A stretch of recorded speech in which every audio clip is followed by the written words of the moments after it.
Hey guys, my name is Peter Yang, and I just wanted to make a short YouTube video talking about my application experience with the Thiel Fellowship. So for those of you guys who don't know, the Thiel Fellowship is a program run by the Thiel Foundation and paid for by Peter Thiel, the infamous Silicon Valley venture capitalist and entrepreneur who co-founded PayPal and Palantir. The Thiel Fellowship has existed for a long time, and there have been a lot of great companies that have come out of the program, including Figma and technologies like Ethereum. Another interesting thing to know about the Thiel Fellowship is that it gives you $100,000 to basically drop out of university and work on your startup. So I first heard about the Thiel Fellowship when I was in high school, but I thought that high school was a little bit too young to be like dropping out of school to work on a startup. Like that would be just way too risky. But after I graduated from high school, in the summer before my first year of university, I decided to apply to the fellowship, even though I knew that I had probably like a 99% chance of getting rejected. But what I found out through research and browsing the internet is that there's very, very little information on how do you actually apply to the Thiel Fellowship. Like, what does the application process look like from start to finish? Now, it's very easy to just go to the Thiel Fellowship website and look at the application form, but that's only the first step of the application process. Like, what happens after you submit that initial application form? Is it over? Like, no, there's actually a long process that follows that initial application that is not publicly available. For example, as part of the Thiel Fellowship application, you have to do a series of interviews, but there is no information about what these interviews consist of. And in fact, I don't even think on the Thiel Fellowship website, they tell you that you're going to be doing any interviews.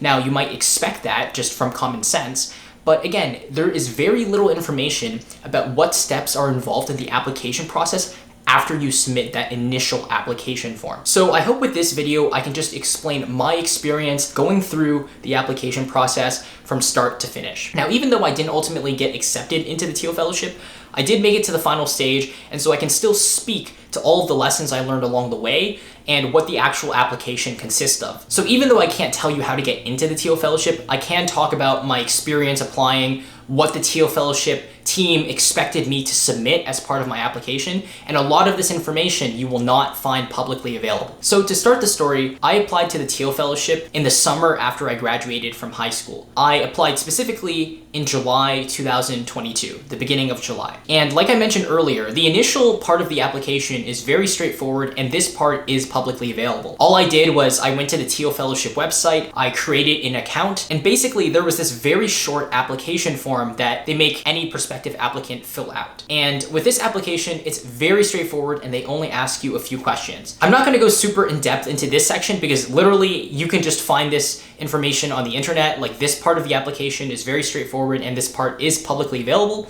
But basically, the application form, besides the contact details they make you fill in, there's two questions. The first question is basically, what business are you working on? What is the project? What milestones do you hope to achieve?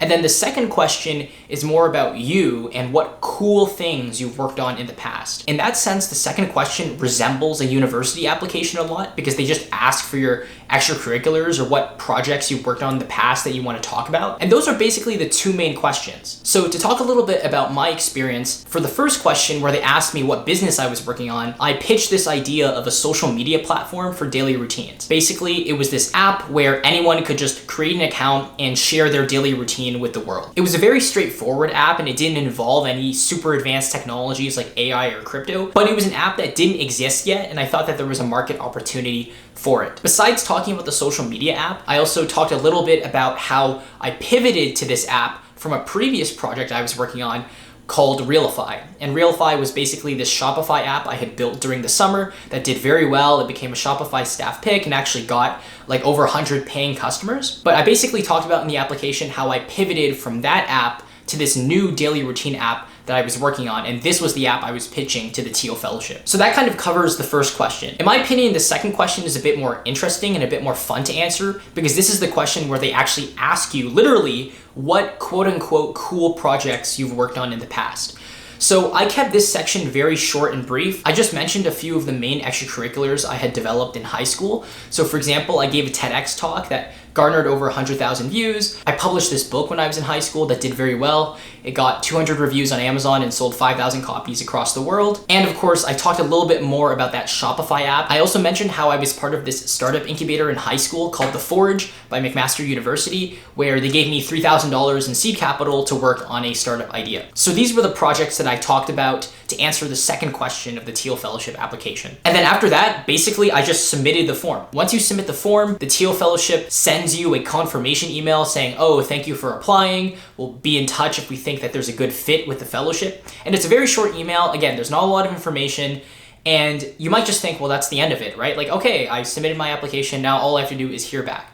But it's actually a lot more complicated than that. One of the things that makes the Thiel Fellowship application interesting is that they actually encourage you to continuously update your application over time. That is to say, after you submit the initial application, you can always go back, hit the edit button, and make changes to your application and resubmit it. So it's very common that you'll submit the application, you'll make some progress on your company, you'll edit your application, and then submit it again with the progress updates. This way they can see, okay, this guy applied 3 months ago, and here's where his company was at, and then he updated his application 2 months ago, and then he made X and Y progress on his company, and then he submitted another update last week, and here's where he's at with his company now. So the Thiel Fellowship team really looks at not just the initial application, but they look at all of the submissions you make to see what progress you've made on your company across time. And I think that's a big factor for how they decide who to select into the fellowship. But again, so far, everything I've said is just publicly available. Anyone can go to the Thiel Fellowship website and submit this application form. But what I cover next is actually the more obscure stuff that you will not find on the internet, and I'm going to talk about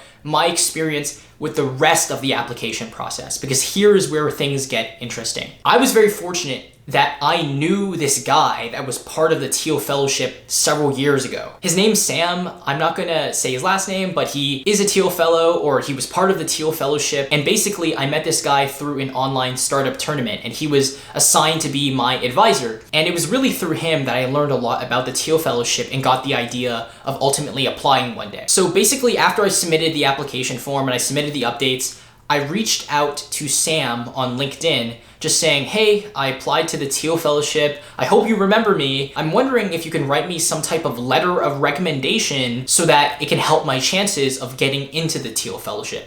And again, this is not technically part of the application process. I think they do ask you in the application form if you know any other Thiel Fellows, but the application form doesn't ask for any recommendations or letters of reference or anything like that. But I took the initiative to reach out to this Thiel Fellow, Sam, so that he could write a letter of recommendation on my behalf.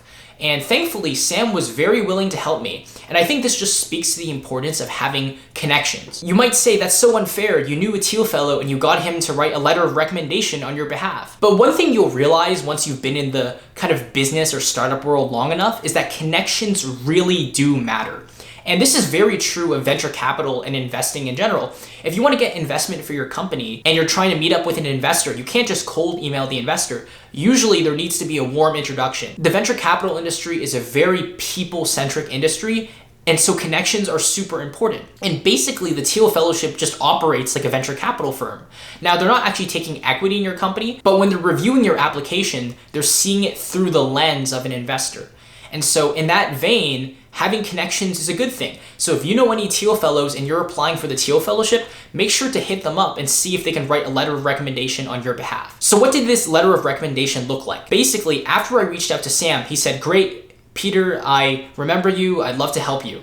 So he asked me to write a short bio about myself and send it to him. So I just wrote a short bio explaining, hi, my name's Peter Yang. I worked on this project. I talked about the Shopify app. I talked about the book, and I sent that bio, just a paragraph, over to Sam. And so what Sam did is he actually set up an email introduction between me and Allison Diaz, who was then the director of the Thiel Fellowship. In this email, Sam basically said, Allison, it's great to see you again. It's been a long time. I'd like you to meet Peter Yang. He's a friend of mine. Here's his bio. I think you guys should meet. He wants to apply for the Thiel Fellowship, and I think he's a great, teachable person. It took Allison a very long time to respond to the email, but she ultimately did get back, and she basically said, oh, Sam, it's great to see you again. What company are you working on now? It's been so long. We should catch up. And then she turned her attention to me saying, Peter, it's great to meet you. I'd love to learn more about you. And so after I got the email from Allison, I responded very quickly just introducing a little bit more about myself, saying, yeah, I want to apply for the Thiel Fellowship. It's great to meet you.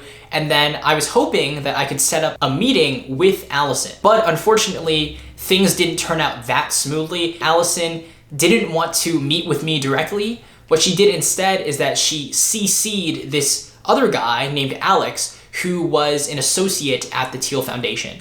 And so basically Allison said, Peter, it's great to meet you. I'm going to connect you with this guy named Alex, and Alex is going to be the one interviewing you. So basically I sat down for like a 30-minute, I think it was a Zoom call or a Google Meet call, and I did a bit of a background check on him, and apparently he used to work for the White House. The meeting itself wasn't really that stressful. It was more or less like he just asked me, oh, tell me a little bit about yourself. What are you working on? Why is it the right time to be building this technology? What have you worked on in the past? There were no unexpected questions or anything of that sort. It was very straightforward, and he was a really nice guy. In fact, he actually went to his bookshelf, picked out a book about daily routines, and showed it to me. And he explained this story about this Olympic swimmer in the book who woke up at 5 a.m. every day to train.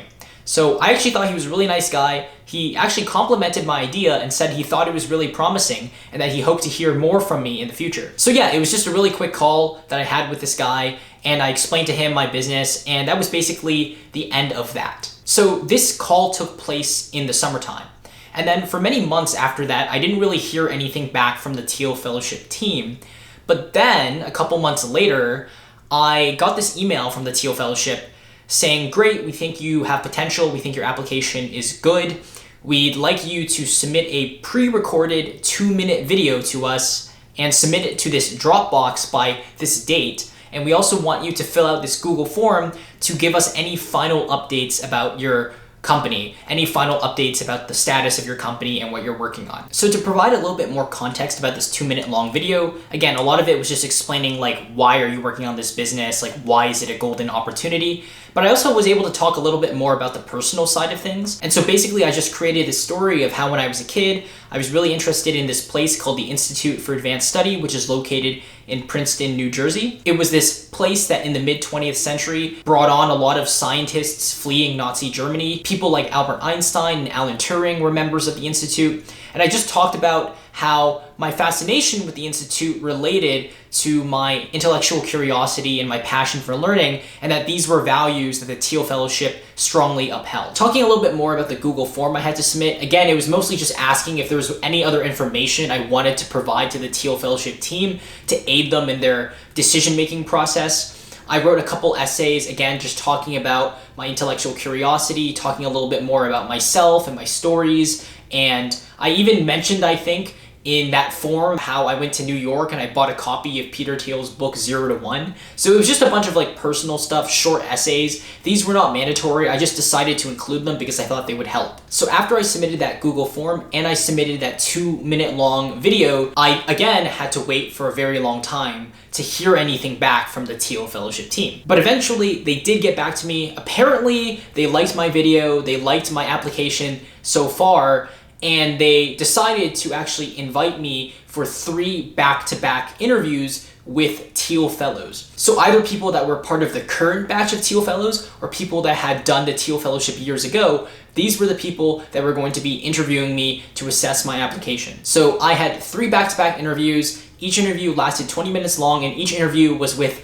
a different Thiel Fellow. And see, this is the stuff that they don't tell you on the internet. No one tells you on the internet that you're gonna have 3 interviews with Thiel Fellows and that each interview is gonna last 20 minutes long, and here are the questions they're gonna ask you in the interviews. This stuff is not publicly available, and that's the reason I'm sharing it with you. So after I got the email saying that I got accepted for the interviews, I was like, okay, this is crazy. How do I prepare for these interviews?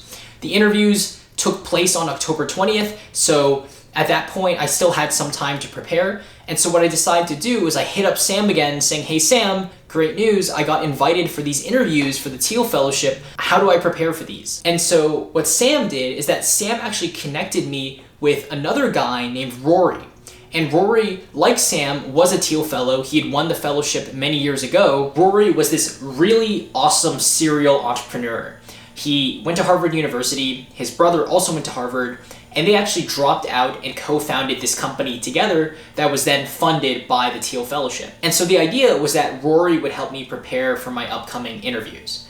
And so basically I just scheduled a 30-minute call with Rory, and we talked a little bit about what the interviews would consist of and what types of questions they would ask me.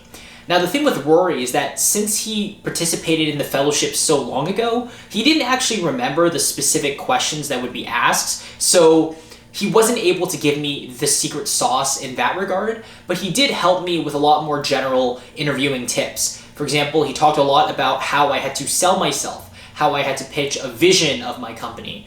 And he also talked a lot about storytelling and how I had to basically try my best to pitch a story to the interviewers. Basically, I have to sell these interviewers on this vision I have of the future. Another great way that Rory helped me is that basically he let me upload little clips of myself answering sample questions. So basically these were just questions that either he made up or I made up. These were basically questions that him and I thought might appear in the Thiel Fellowship interviews, and I just recorded brief clips of myself answering these sample questions. And then I sent these clips over to Rory so that he could give me feedback. Now, the only issue was that Rory and I were only meeting a couple days before my interviews actually took place, and so Rory didn't actually have time to give me feedback on the videos that I emailed to him, but it was still a very useful exercise nonetheless. So October 20th was the day that I had my 3 interviews, and I'll try to walk you through what my interview experience was like, because again, this is not the type of information you're going to find on the internet. So my first interview was with this guy named Daniel, and I think he was a guy who had just completed the Thiel Fellowship. He was working on this company called Saturn,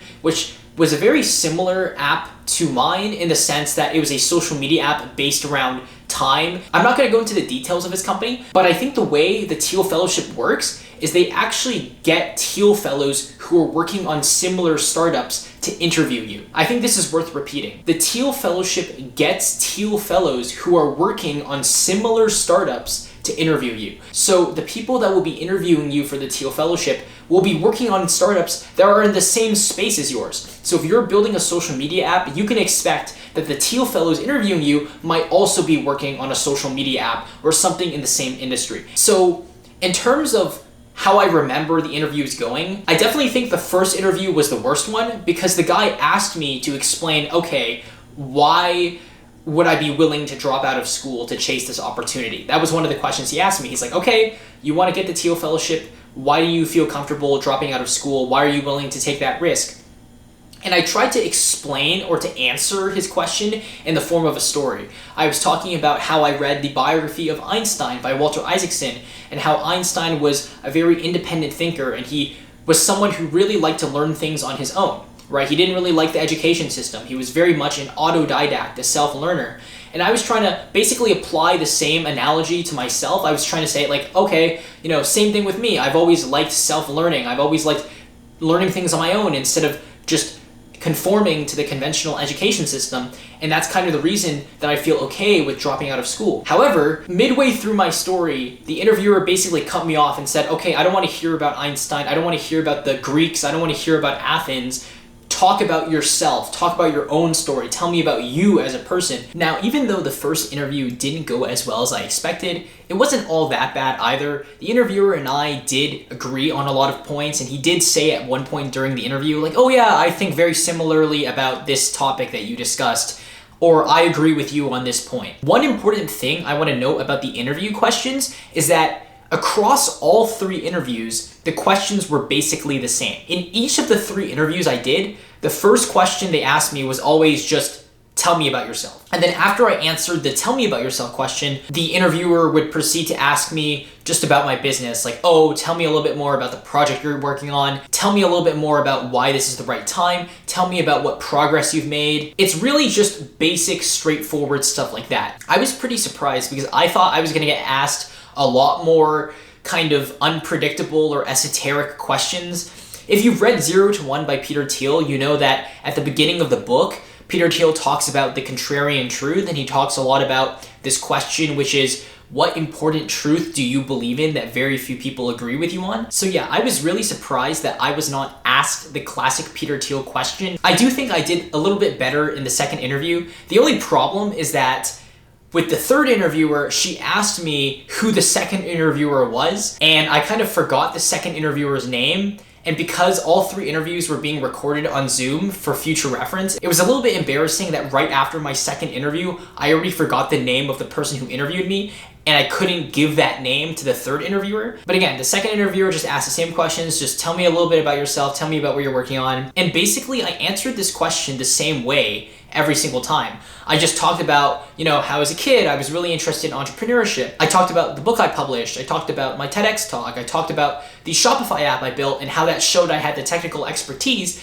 to execute on the new startup. So basically, I really tried to listen to Rory's advice, and I tried to paint this story of myself of being an entrepreneur from a young age, from writing a book, to giving a TEDx talk, to building this award-winning Shopify app. And so that was kind of the picture that I was painting to each of these 3 interviewers. Now, one way to think about how these interviews went is that it was kind of like a staircase in the sense that the first interview was the worst one, the second interview was better, and in my opinion, the third or final interview was actually the one I performed best in. So the final interviewer was this girl named Nastasia. She was working on this fitness company called Core Circle. Before starting Core Circle, she built this 7-figure Shopify business selling fitness clothing. She also published this book, which has like 300 reviews on Amazon. So I thought this third interview went really well because it turned out the interviewer and I had so much in common. Not only had we both done stuff for Shopify, we had also both written books. We were also both really good public speakers. We were both interested in philosophy. We were both interested in Nietzsche. I remember during the interview that I was showing her some of the supplements on my desk. Like I was showing her like my omega-3 pills. I was showing her